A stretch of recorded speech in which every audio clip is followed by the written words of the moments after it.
Orson Welles, speaking from London.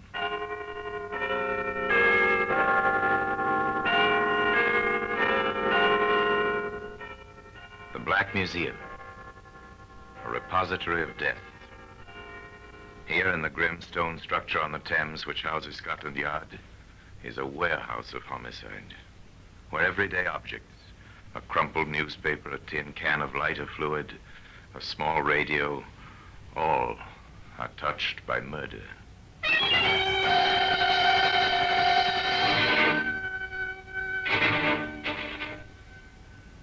A mandolin string, familiar object. I'm told, Inspector, that mandolins are mighty popular with young folk these days. Popular? Yes, they are. However, I'm rather happy to say their popularity is confined to music, not to murder. Today, this mandolin string can be found in the Black Museum.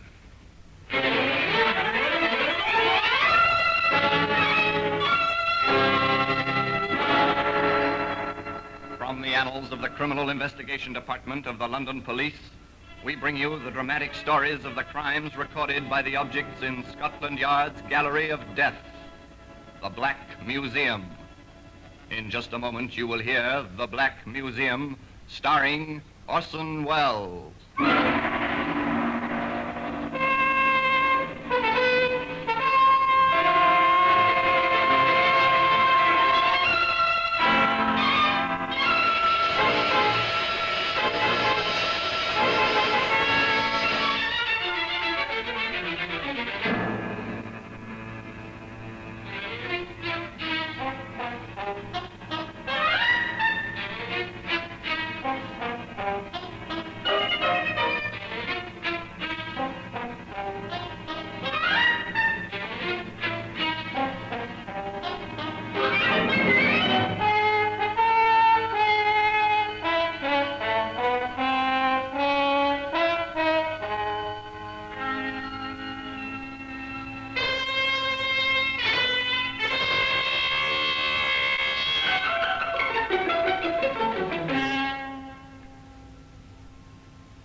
Now, The Black Museum, starring Orson Welles.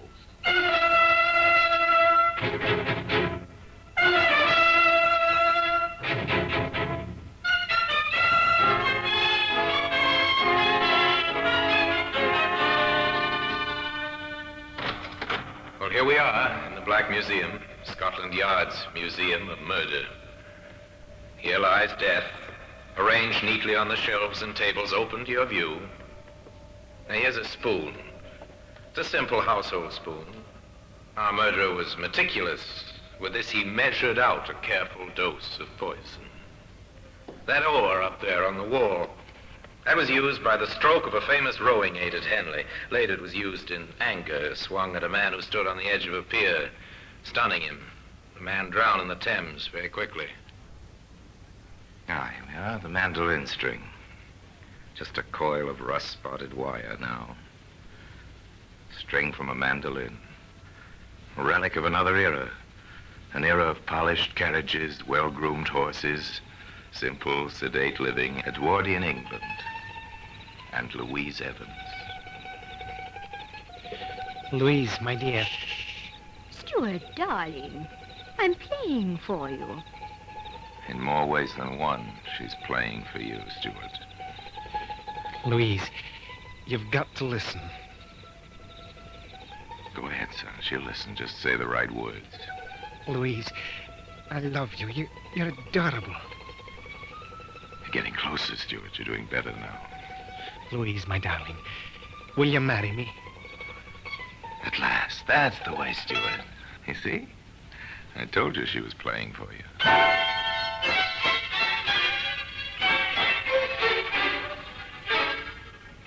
The church organ, not Louise's mandolin, played them up the aisle that June. They were quite happy, quite domestic, particularly on the quiet winter evenings. You're looking very well tonight, Louise. Thank you, dear. Anything of interest in the newspaper, Stuart? No, nothing you'd want to know about. Oh, Stuart, darling, I wonder if you'd mind. Something you want, sweet?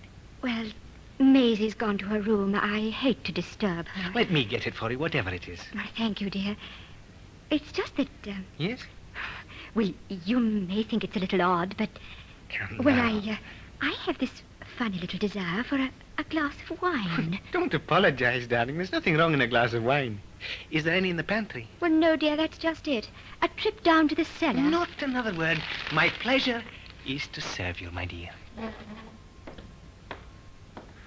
The husband gets up. He puts his newspaper aside and leaves the room where his pretty young wife sits by the fireside.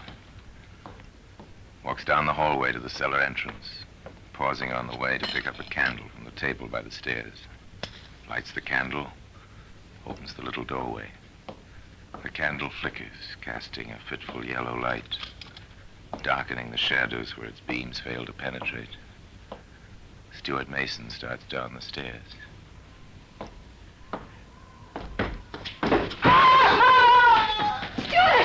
Stuart! Oh! Stuart, answer me! Maisie! Maisie, help me!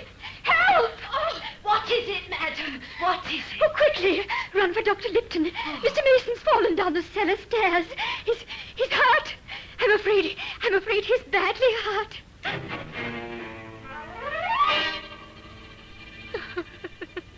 Oh, it must be a terrible shock, Mrs. Mason, I know.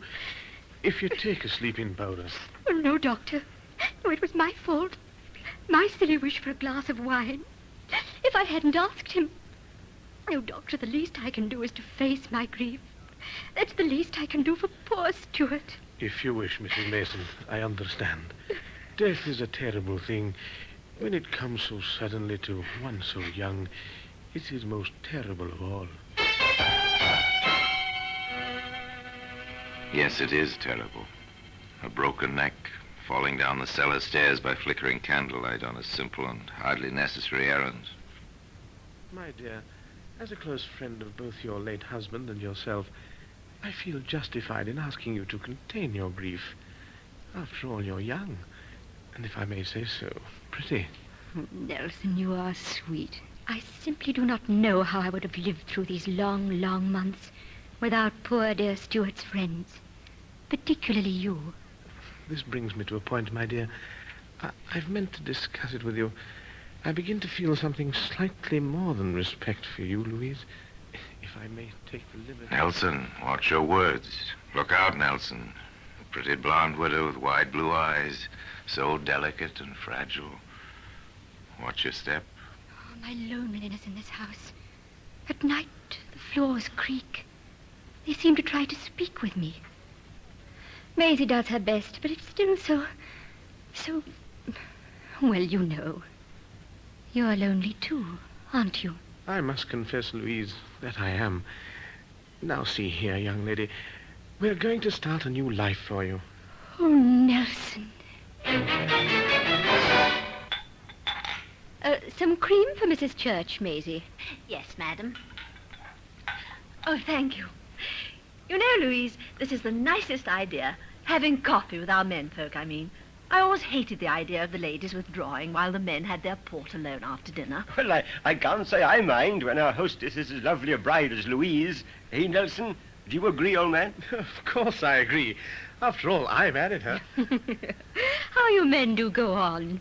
Don't they, Alice? Let them, dear. It's one of their few pleasures. I have another pleasure I want to share with you, Alice. Friend, Yes, Nelson? Louise is absolute talent with the mandolin. Oh, Nelson, please. The mandolin, yes, I seem to remember you played very well, Louise. Oh, do, Louise, please. Well, really, Well, my talent is so small. Oh, we won't take no for an answer, darling. Here it is. Now, what shall your first selection be? Oh, dear. One of the strings is missing. Oh, missing? Well, I was tuning it yesterday. Oh, one of the strings broke, and I didn't get downtown to buy a new one. Oh, I am sorry. Truly, I am. Perhaps next time you're here. Too bad. Really too bad. It would have been so nice. Recently married young lady with a gaily beribboned mandolin in her lap in a lamplit room. It would have been so nice. In fact, as they prepared for sleep, Nelson Carter said just that. bad about your mandolin string, dear. It would have been so nice to hear you play tonight. Ooh. What is it, dear? Oh, the sheets are icy. It must be really cold outside. Well, Fred Church said it was. And you are so susceptible to colds. Darling, we've got to have a hot water bottle. Well, ring for Maisie, why don't you? Well, she was exhausted, poor dear. She worked so hard cooking and serving dinner. It seems unfair to disturb her. All right. I'll get it. Do you know where it is? In the kitchen cabinet, dear. Right in front. All right. I'd better take a candle. And use the back stairs. Darling, it's shorter that way. Once again, a young man lights his way through a dark house toward a steep stairway by the flickering flame of a candle. Once again, a young man makes his way along a carpeted hallway, starts a hurried descent of wooden stairs.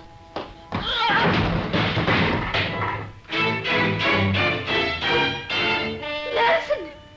Nelson! What happened?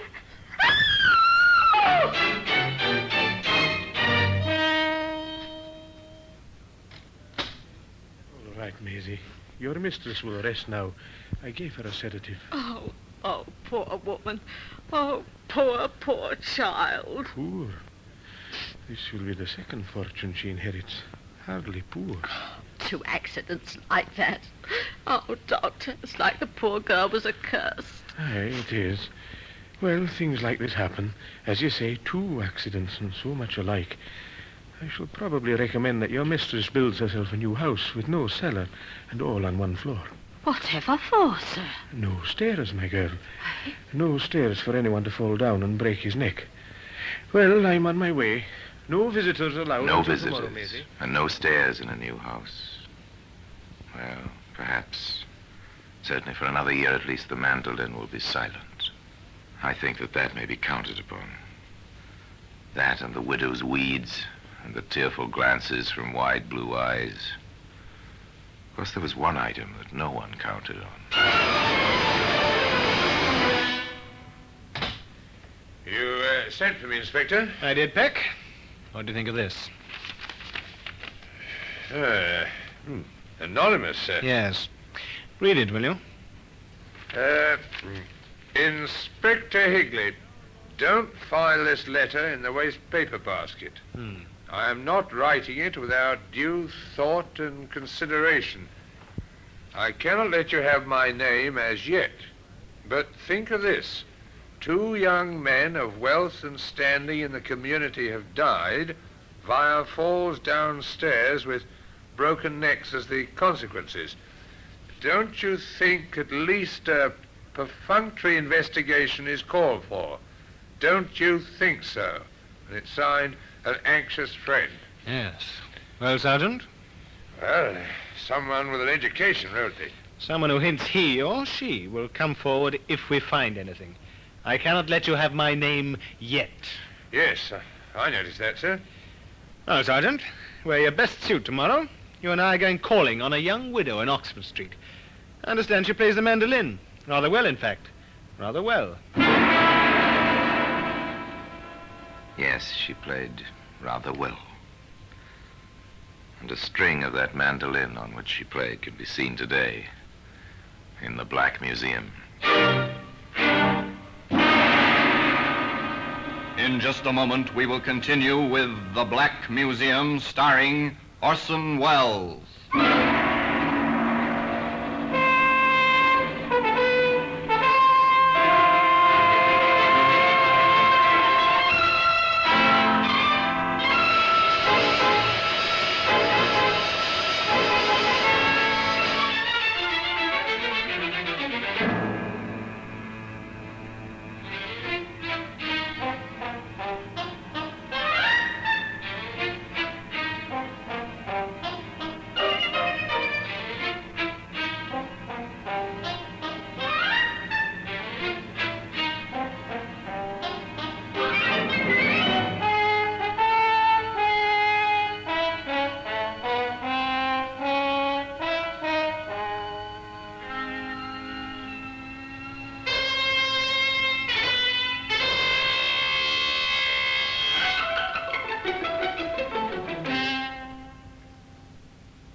And now we continue with The Black Museum, starring Orson Welles.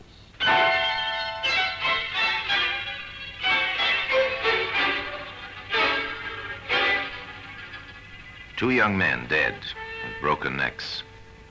Both cases certified. Accidental death. And then an anonymous letter. Inspector Higley and Sergeant Peck paid their call. In fact, they paid 2 calls. The first on Dr. Lipton. I'm rather glad you dropped in, Inspector. I know there's been whispering. 2 unfortunate accidents like this, it would lead to rumors. Rumors? I see. Such as... The usual thing that Stuart Evans and Nelson Carter may have been helped to fall down the stairs. You mean pushed? Something of the sort. And your opinion, Doctor? My opinion is certified on the death certificate, sir. Accidental deaths, both of them. I see. Well, thank you, Doctor. I'm glad you're so certain. Yes, the good doctor appears quite certain. Nonetheless, Inspector Higley and Sergeant Peck made their second visit. Oh, I'm so glad you came to see me, Inspector. Thank you. It's not too often that the police are welcome. No, I suppose not. But, well, I can't help hearing about the things that people are saying. Maisie brings home so many odd tales. I was wondering, Mrs... Sergeant, interested in music? Quite a good-looking instrument, ma'am. I shall never play it again. Oh? Why not? Both Nelson and Stuart loved the music. I cannot get over the fact that I took a mean excuse and refused to play the night that Nelson died. Oh? An excuse? Yes. You see, the Churches, Alice and Fred, were here. I see. Nelson was pressing me to play. I refused. Mm-hmm. I used a missing string as an excuse when I had a stock of strings on hand and could have replaced the missing one. I refused Nelson that last pleasure. Tell me, do you always keep a stock of mandolin strings on hand, ma'am? Yes, in the cold weather I do. I see. When the temperature drops, the strings seem to get brittle. Quite. They break quite easily. And where do you buy your mandolin strings, Mrs. Carter? At Murchison's music shop on the High Street. Oh, Inspector. Yes? Sergeant, I appeal to you as men of the world. Can't you help me scotch these dreadful things that people are saying? Can you? Would you? Please? The inspector and the sergeant said they'd try, and they did. Their business was facts. One fact turned up immediately upon their contact with Mr. Murchison at the music shop on High Street. He showed me the bill of sale, Inspector. Uh-huh. She bought the strings, sent the maid for him with a written order 3 days after this Carter fellow was buried. Interesting. Now, why would a woman who says she had a stock of strings on hand the night her husband died, and says further that she'll never play again, buy mandolin strings shortly after the funeral? An interesting contradiction in dates and actions. A further interesting contradiction came to light some 3 months later. Another of those anonymous letters, Sergeant. Just, she's playing that mandolin again. I seem to remember, Sergeant, that Mrs. Carter told us she'd never touched the instrument again. Such contradictory behavior seemed to indicate another call. The inspector dropped in on Louise Evans Carter to mandolin.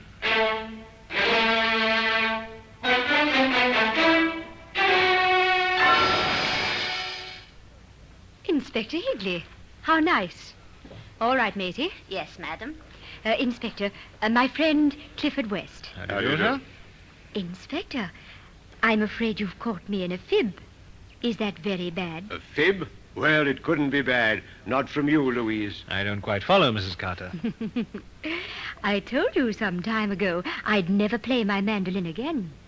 And you've heard me playing. Yes, so you did. And so I have. But there must be a good reason, I assume. Oh, but there is. You tell him, Clifford, dear. As it happens, sir, we are both very, very happy, and music seemed extremely apropos. You see, sir, Mrs. Carter, Louise, has just done me the honor to consent to be my wife. Number 3. The inspector sensed the tension in Midhaven. He waited. All of Midhaven seemed to be waiting with him. The first action came from an unexpected quarter. Inspector Higley, I demand you trace this letter for me at once. May I see your letter, sir? Here. I see. Mr. West, 2 men have died with broken necks. Are you the third? Are you entering the den of the tigress? Tracing a letter like this is not the easiest. There was no question in the inspector's mind that the author of Clifford West's letter was the same party who'd written the 2 notes addressed to the inspector himself. A brief comparison of the handwriting removed what little doubt the inspector had. And Sergeant Peck dropped in on the small Midhaven post office. This your postmark? That's right, sir. Of course it is. Ever see this envelope before? Well, maybe, maybe not. Seen hundreds like it. You can buy that cheap kind in any stationery shop in Midhaven. Blank, Inspector. Nothing. I expected as much. Do you think that West fellow will be scared off, sir? I doubt it. Sergeant, take this copy over to the Midhaven Gazette, will you? I want it run in every edition for a week. Think you'll get an answer, sir? Well, remember the first letter. I cannot let you have my name as yet. Uh-huh. Perhaps the party concerned will feel now is the time to reveal himself, or herself, as the case may be. That promise of absolute privacy may do the trick. I saw your advertisement, Inspector. I came. I hope you can protect me if I'm wrong. I hope I'm wrong. I sincerely do hope so. Your confidence will be respected, Mrs. Church. Thank you, sir. I trust you don't feel there's any jealousy involved of any kind. My job is facts, ma'am. Do you have any? I don't know. You see, Stuart and Nelson both were young men of whom my husband and I were very fond. Uh-huh. And I remember so distinctly how disturbed Louise seemed when we asked her to play that night. She seemed upset over our discovery of the missing string on that mandolin. I guess that's all, Inspector. It's not very much, is it? No, it's not. But it seems so peculiar. And the mandolin, always that mandolin. Inspector, how could a mandolin be used to kill anyone? I don't know yet, even if anyone was killed. However, I'd like to find out.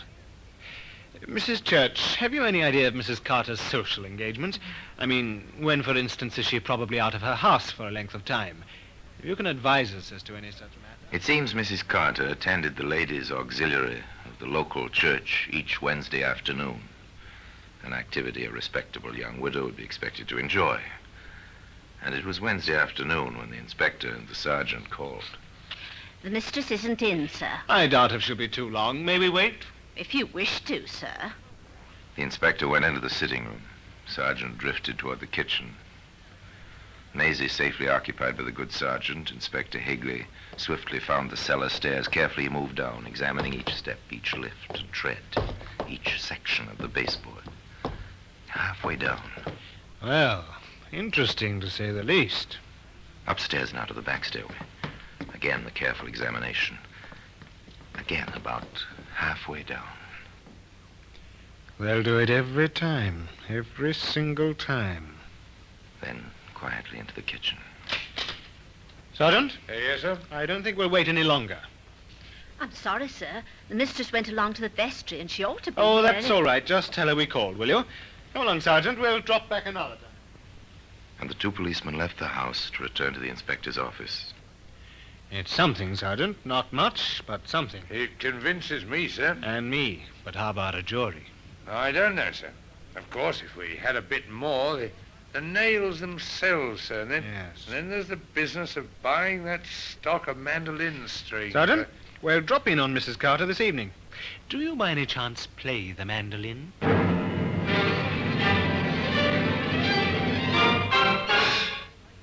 It was nice of you to come back so soon, Inspector. I do hope you've been able to help me with all that mean whispering I told you about. I wish we could, ma'am. I wish we could. Did I tell you that Sergeant Peck is interested in the mandolin? Why, no, you didn't. May I, ma'am? Oh, certainly. Yes, a lovely tone, ma'am. Yes, it has. Quite a romantic instrument, I believe. It goes back to the troubadours in France, centuries ago. Yes, I've heard. It certainly had its place in your life, Mrs. Carter. Yes, I dare say it has. I've been wondering about something, Mrs. Carter. I hope you can help me. Well, if I can, I will, of course. We checked with Mr. Murchison at his music shop. Oh? Yes, he tells us you purchased a stock of strings shortly after Mr. Carter's death, not just before, as you told us. Well, then I'd forgotten the exact date. It seems rather peculiar that you should forget that after you made such a point of it to us. Well, I was under a terrible strain. I'm sure... If you'd stop plucking that A string, Sergeant, my nerves are... Oh, I'm sorry, Ma'am. I didn't mean to break it. I'll get you a new one. That won't be necessary, Sergeant. I have extras right here in this drawer. That was the A string, wasn't it? I'm rather surprised, Mrs. Carter. A woman of your obvious means keeping nails, and bent ones at that, in a drawer of a desk in her sitting room. I forgot to throw them away. Yes, I dare say you did. May I have them, please? No, leave them alone. I dare say also that they'll fit exactly into certain holes in the baseboards of your cellar and back stairs, just above the steps where someone unsuspecting would trip over a tightly stretched mandolin string stretched between two nails, like these, Mrs. Carter. You're taken in charge, madam. The charge is willful murder of your two husbands. I must warn you that anything you may say may be taken down in... And so, once and for all, the mandolin string was silenced. It can be seen today in the Black Museum. Orson Welles will be back with you in just a moment.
Now here in person is Orson Welles. Louise Evans Mason Carter was tried for murder. The police stated facts and produced evidence. But Louise wept and lifted those blue eyes of hers to heaven, and the jury disagreed, and she was not convicted. Not in court. She was convicted by her neighbors and by her friends. They knew. And so, Louise Evans Mason Carter moved away, far north, to Scotland, alone. And there she died some 20 years later, still alone. And now, until next time, till we meet in this same place and I tell you another story of the Black Museum, I remain, as always, obediently yours.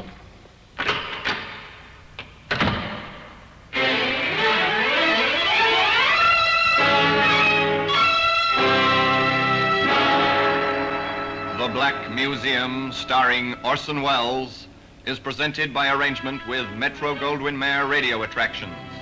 The program is written by Ara Marion, with original music composed and conducted by Sidney Torch. Produced by Harry Allen Towers.